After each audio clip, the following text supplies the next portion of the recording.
Le dahlia, c'est un rhizome, c'est une très très grande famille. On va avoir des dahlias cactus, des grosses têtes, des petites têtes, de ce qu'on appelle les dahlias pompons, enfin c'est une très large famille. Le rhizome ressemble à un assemblage de petites patates. Donc on a des gros rhizomes, des petits rhizomes. Petits rhizomes, on ne s'inquiète pas, parce que même à partir d'un petit rhizome, on peut avoir des plants très très grands. Au niveau des feuillages, on a aussi des variantes. Donc les fleurs sont intéressantes, mais on peut jouer avec les couleurs de feuillage. On a notamment des feuillages bordeaux, comme on peut voir ici. Donc là, ce sont les dahlias bishop. C'est aussi une grande famille. On en a des blancs, des roses, même des jaunes, des orangés. Donc voilà, alors on a des fleurs intéressantes, des feuillages intéressants. On a des petits dahlias, voire des dahlias nains, des dahlias moyens, et puis on a des géants avec des très grosses têtes. Justement, on va revenir à cela parce que au niveau de la plantation, il faudra penser tutorer les grands sujets.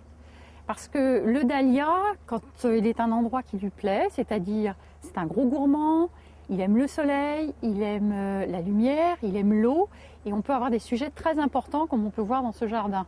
Là, il va falloir tutorer, sinon les têtes ont tendance à un petit peu tomber. Mais c'est pas grave, on récupère les têtes et on arrive à faire des choses en déco merveilleuses, justement dans des bassines d'eau, on laisse flotter les grosses têtes, c'est sublime. On commercialise les dahlias en début de printemps. À la sortie de l'hiver, on commence à voir dans les catalogues les premières têtes de dahlias. Je conseille toujours de planter les dahlias donc après les gelées, certes, les dernières gelées printanières, mais il faut vraiment attendre le mois de mai, voire la fin mai, que la terre soit bien chaude. Parce que quand on plante les dahlias trop tôt, la terre n'est pas assez chaude, donc le dahlia démarre tout de même, mais ensuite il va végéter. On a les premières petites feuilles et ça végète parce qu'il ne fait pas assez chaud. Donc ça fait le festin des limaces et des escargots, évidemment, qui se jettent dessus, le feuillage est tendre, et puis résultat, on n'a pas gagné de temps du tout. On attend fin mai, même début juin, sans problème. Du coup, la terre est chaude et le dahlia va démarrer très vite et plus dru. Et donc, du coup, les limaces se seront jetées sur bien d'autres choses avant. Et le dahlia, lui, va s'élever plus vite parce qu'il aura bien chaud. Et là, sans problème, on rattrape les 15 jours de plantation qu'on aurait pu imaginer auparavant. Et les premiers boutons apparaissent pour juillet. Longue floraison, parce que premier bouton pour le mois de juillet, mais on peut ensuite être en fleurs, comme on le voit dans le parc, jusqu'à la fin de l'été, voire même jusqu'aux premières gelées automnales. Eh bien, pour hiverner, donc, les premières gelées automnales arrivent, on les laisse prendre la première gelée, c'est très bien. Ils deviennent tout moches, on rase tout. Avec une bêche, on va récupérer les rhizomes. Donc les rhizomes qui faisaient une certaine taille à la plantation ont certainement doublé en cette fin de saison. On les extrait et on va les stocker dans des caves, dans des endroits abrités de la lumière, frais, mais qui ne prennent pas le gel, ça c'est important. Après, il y a plusieurs méthodes, on peut les mettre dans la tourbe, on peut les mettre à sec dans du journal, plusieurs méthodes. L'important, c'est qu'ils ne prennent pas la gelée de l'hiver.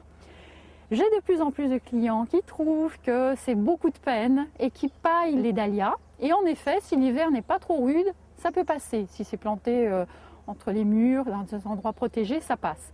Mais il faut bien comprendre que si on a un hiver sévère, moins 18, moins 19, comme on a pu avoir il n'y a pas très longtemps, on perd les souches complètement. Après, c'est un choix. C'est vrai qu'on peut avoir des dahlias pendant 3, 4, 5, 6 ans, 10 ans sans problème, mais un jour, on risque de les perdre. Donc, soit on les rentre, soit on les laisse, c'est un choix, mais c'est gélif. Attention. Puisque les patates grossissent, en fait les rhizomes grossissent, on se retrouve avec des patates supplémentaires et en effet on peut sectionner et replanter. D'ailleurs quand on vend, moi je vois quand j'ai des rhizomes un petit peu importants, il y a toujours une ou deux patates qui se détachent, il faut les garder et les planter, il y a de fortes chances que ça reprenne. Le dahlia c'est intéressant parce qu'on peut le mettre donc au jardin, mais on peut le mettre aussi en pot. Toujours bien arrosé, on met un bon terreau et de la lumière vers du soleil. Vous avez beaucoup de couleurs, beaucoup de formes différentes. Tout le monde peut trouver son bonheur dans la famille des dahlias. Donc je vous invite vraiment, soyez curieux et vous trouverez votre bonheur.